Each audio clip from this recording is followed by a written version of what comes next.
Assalamualaikum warahmatullahi wabarakatuh. Selamat pagi anak-anakku. Salam sejahtera untuk kita semua. Anak-anakku kelas 7, alhamdulillah hari ini Senin tanggal 20 Juli 2020, Bapak selaku guru mapel bahasa Indonesia untuk kelas 7 mengucapkan salam kenal semuanya. Nama Bapak Nanang Munawar, Sarjana Pendidikan. Anak-anakku, walaupun kita belum bisa belajar secara langsung bertatap muka, kita tetap harus semangat untuk melaksanakan kegiatan pembelajaran pada hari ini. Anak-anakku semuanya, hari ini tema kita atau pokok bahasan tentang teks laporan hasil observasi atau disebut LHO. Untuk pengisian daftar hadir nanti akan dilampirkan. Nah, kalian coba perhatikan baik-baik materinya. Teks hasil observasi merupakan sebuah teks yang disebut juga sebagai teks laporan observasi atau teks laporan. Teks hasil observasi adalah teks hasil pengamatan secara rinci, sistematis, dan bersifat faktual. Kemudian, bersifat faktual maksudnya adalah semua yang berada di teks tersebut benar-benar ada atau fakta. Adapun istilah observasi itu berarti hasil observasi atau pengamatan di sekitar kita. Dan deskriptif adalah merupakan sebuah gambaran teks tentang sesuatu yang bersifat khusus.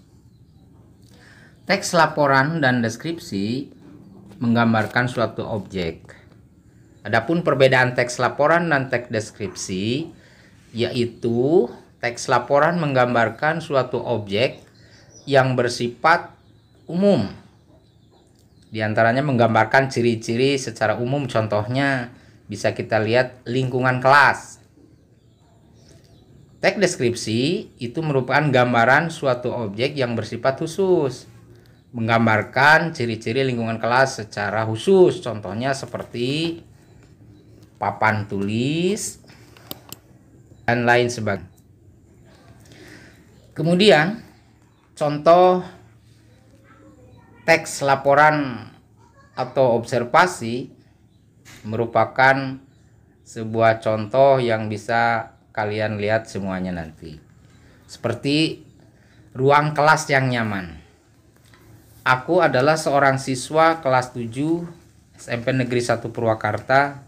Aku sangat menyukai belajar di kelas. Hal ini karena ruang kelasku begitu nyaman.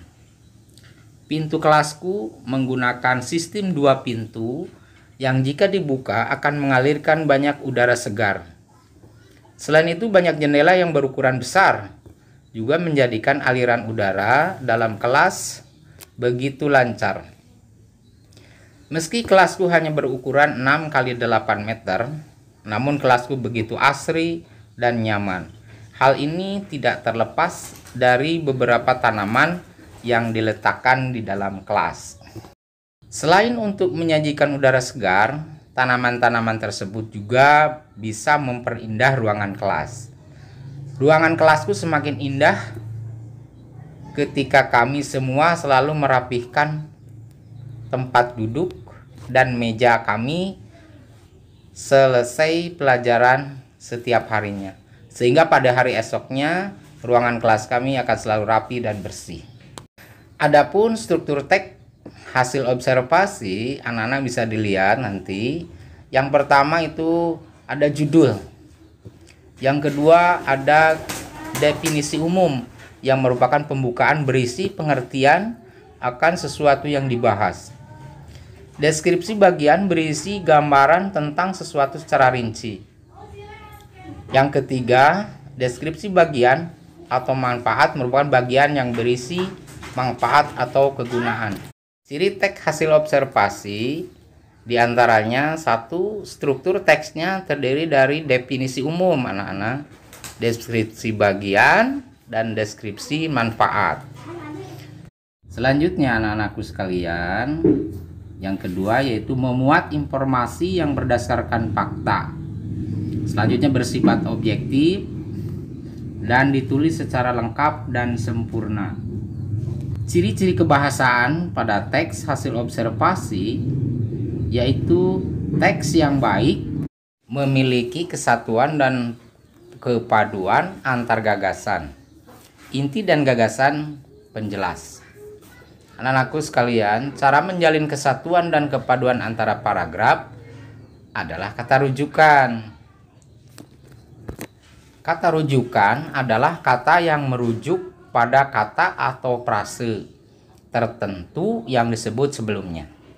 Contohnya, ini, nya, tersebut, itu, ia, dia, mereka, dan kami.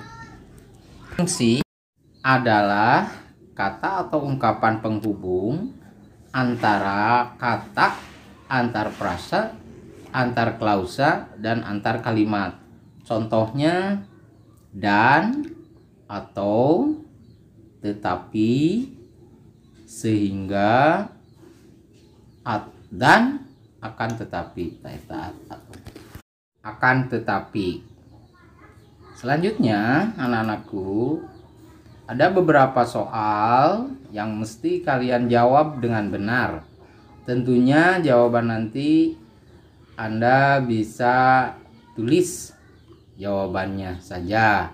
Dan beberapa pertanyaan di bawah ini coba diperhatikan baik-baik. Pertanyaan nomor 1, apa yang dimaksud dengan teks laporan hasil observasi? Soal yang kedua, apa perbedaan teks laporan dengan teks deskripsi? Kemudian pertanyaan yang ketiga adalah sebutkan 3 ciri-ciri dari teks laporan tersebut.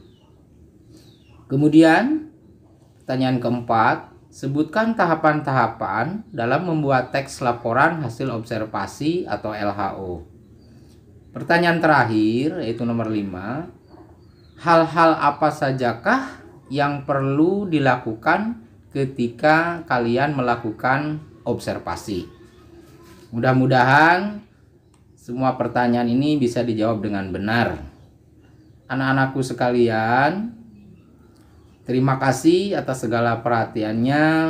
Mudah-mudahan kalian paham apa yang disampaikan oleh Bapak pada pertemuan kali ini. Terima kasih. Wassalamualaikum warahmatullahi wabarakatuh. Selamat siang untuk semuanya. Dadah.